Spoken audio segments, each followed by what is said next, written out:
काश जावेद हम सिर्फ सना आहिस्ता पढ़ते हैं, दुरूद शरीफ ऊँचा पढ़ते हैं, नमाज जनाजा की दुआ ऊँचा पढ़ते हैं, सुनो आहिस्ता पढ़ते हैं। चाचे गैर मुकल्लों की बातें सुन के वही सवाल आगे नकल कर देते हो कि ऊपर की मंजिल को भी इस्तेमाल करना सीखा करें ना।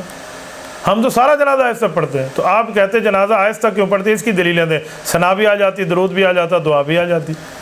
तो दलील उसकी मांगे जो दलील बनने वाली है, आप उसकी मांगते हैं जो आपको फीड करा दिया जाता है।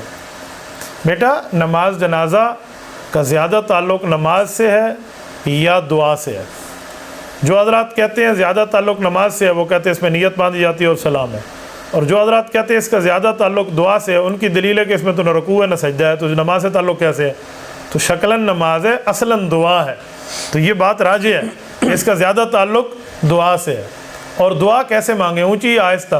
कुरान करीम कहता है उदू रब्बकुम तज़र्रुअन व खुफ़िया। असल दुआ जो है वो आहिस्ता है, आप आहिस्ता मांगें, उसकी कोई वजह होनी चाहिए, फिर बंदा बाकियों को सुनाकर मांगता है। अगर इस तरह कोई वजह नहीं है तो उमूमन आहिस्ता होती है।